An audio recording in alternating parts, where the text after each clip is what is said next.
ব্যক্তি মারা গেছে, সেখানে গিয়েছিলাম। ইন্না লিল্লাহি ওয়া ইন্না ইলাইহি রাজিউন। আল্লাহ তাকে ক্ষমা করুন এবং জান্নাতুল ফেরদৌস নসিব করুন। হ্যাঁ বোন, তো মৃত ব্যক্তি তোমার আত্মীয় সূত্রে কে ছিলেন? আমার চাচাতো ভাইয়ের নানি শাশুড়ির ভাইপোর ছেলের খালুর দুলাভাই। সেই সূত্রে সে আমার কে হয় আমি ঠিক বলতে পারবো না বোন। কি বলছো বোন? সে তো তোমার দুরাত্মীয় হয়ে যাচ্ছে। তাছাড়া তোমার মাহরাম ব্যক্তিও নয়। সেখানে গিয়ে তোমার কি লাভ তা তো বুঝলাম না। আজব তো, 8 মাস ক্যান্সার ভোগার পর একটা মানুষ মারা গেছে।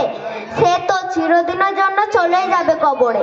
তার মরা মুখটা দেখবো না, তা কি কখনো হয়? এখানে লাভ লোকসানের হিসাব আছে কোথা থেকে তা তো বুঝি না। আফসোস, সত্যি আমরা অনেক কিছুই বুঝি না এবং বোঝার চেষ্টাও করি না। আচ্ছা বোন, তুমি বলো তো, এই যে 8 মাস মানুষটা অসুস্থ অবস্থায় পড়েছিল, তখন কি তুমি দেখতে গিয়েছিলে? তা বোন, দেখতে যাবো ভাবছিলাম, কিন্তু সংসারের কাজের চাপে গরু ছাগল হাঁস মুরগি এইসবের দেখাশোনার কারণে যাওয়া হয়ে ওঠেনি।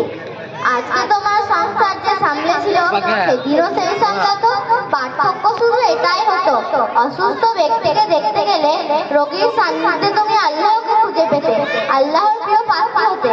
কিন্তু তুমি গায়ের মাহরাম মাইয়াতকে দেখতে গিয়ে কোনো সওয়াবের অংশীদার তো হতেই পারলে না, উল্টে নিজের ক্ষতি করে এসেছো। ও মা গো, এখানে ক্ষতির কাজ কি করলাম আমি? বোন, আমাদের ইসলাম ধর্মে মাহরাম ব্যতীত নারীর লাশ যেমন পুরুষ মানুষের দেখা না যায়, তেমনি মৃত পুরুষের লাশ দেখাও নারীর জন্য না যায়। বোন, তুমি এমন ব্যক্তিকে দেখতে গিয়েছিলে যার সাথে তোমার পর্দা করার হুকুম ছিল, তাই তুমি এমন নাজায়েজ কাজে শরীক হয়ে নিজের আখেরাত নষ্ট করেছো। আর বোন, অত শত আমি বুঝি না, জানি না, আর জানতেও চাই না। একেবারে ক্লান্ত হয়ে গেছি। সারাদিন জোরে জোরে কান্না করে গলাটা এমনিতেই গেছে, তার উপর তোমার কাছে এই জায়েজ না জায়েজের ফতোয়া শুনতে শুনতে এবার আমার কান দুটোও যাবে, আর পারছি না বোন। নাউযুবিল্লাহ, তাই নাকি? আবার জোরে জোরে কান্নাও করেছো? এখানে না কান্নার কি আছে? সবাই যখন কাঁদছিল তখন কি আমি চুপ করে বসে থাকবো?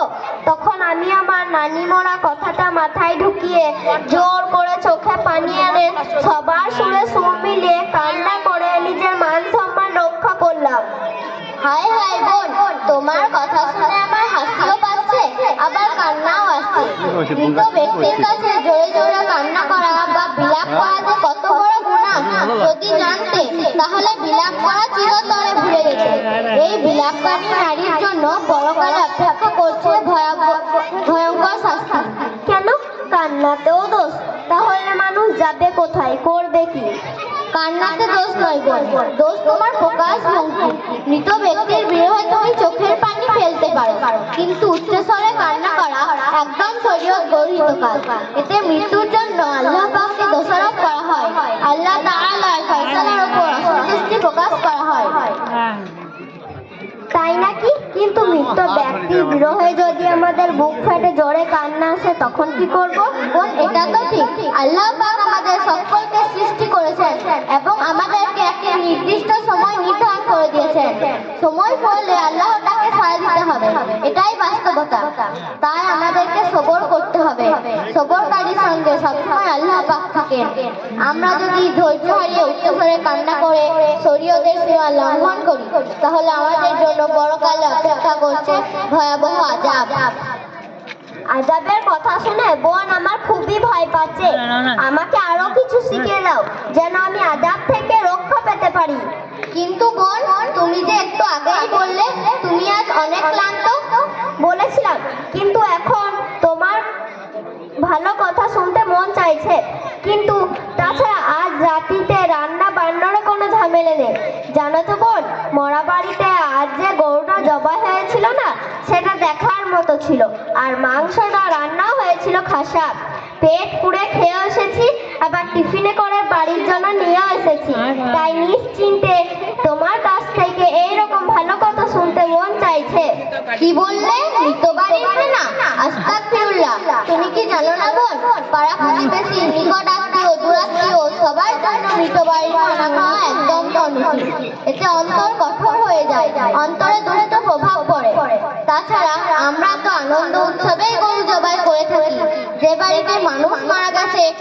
জন্য সকলে দুঃখিত, শোকাহত, মর্মাহত, সেখানে কোন আনন্দে এত বড় গরু জবাই করে খানা করা হয়? এটা কি আশ্চর্যের ব্যাপার নয়? সত্যি তো, এসব আগে তো কখনো ভেবে দেখিনি। এটা ঠিক যে আমরা ঈদ, বিয়ে, আকিকা ইত্যাদি আনন্দ উৎসবে গরু জবাই করি, কিন্তু শোক বাড়িতে এসব ঠিক কাজ বলে তো মনেই হচ্ছে না বোন। হ্যাঁ বোন, আমাদের ভাবতে হবে এবং সমাজকে ভাবাতে হবে, আমাদের জানতে হবে এবং সমাজকে জানাতে হবে। আমাদের উচিত মহিলাদের মৃত বাড়িতে বেশি ভিড় না জমিয়ে পুরুষদের জানাজার মাঠে ভিড় জমানো। আমাদের উচিত মহিলাদের সুরে সুর মিলিয়ে উচ্চস্বরে কান্না না করে মৃত ব্যক্তির পরিবারকে সান্ত্বনা দেওয়া। আমাদের উচিত মহিলাদের মৃত বাড়ি যাওয়ার আগ্রহ কমিয়ে মৃত ব্যক্তির নামে কোরআন, কালেমা, দরুদ, নফল নামাজ, রোজা এবং দান সৎকার ব্যাপারে সচেতন হওয়া। আমাদের উচিত গরু কেনার পরিবর্তে ওই টাকা মসজিদ, মাদ্রাসা এবং গরিব মিসকিনদের দান করে দেওয়া, যাতে মৃত ব্যক্তি কবরে শান্তি পায়। তোমাকে কি বলে যে ধন্যবাদ জানাবো বোন। আজ আমি অনেক কিছু জানলাম। আগামীতে ইনশাআল্লাহ আমি এই কাজ থেকে বিরত থাকব এবং আমার প্রতিবেশী মহিলাদেরকে এই শরীয়তের বিধান জানিয়ে দেব। আল্লাহ আমাদের সকলকে তার এবং তার রসুলের বিধি নিষেধ পালন করার তৌফিক দান করুন। আমিন। আসসালামু আলাইকুম ওয়া রাহমাতুল্লাহি ওয়া বারাকাতুহু। وعليكم السلام ورحمة الله وبركاته.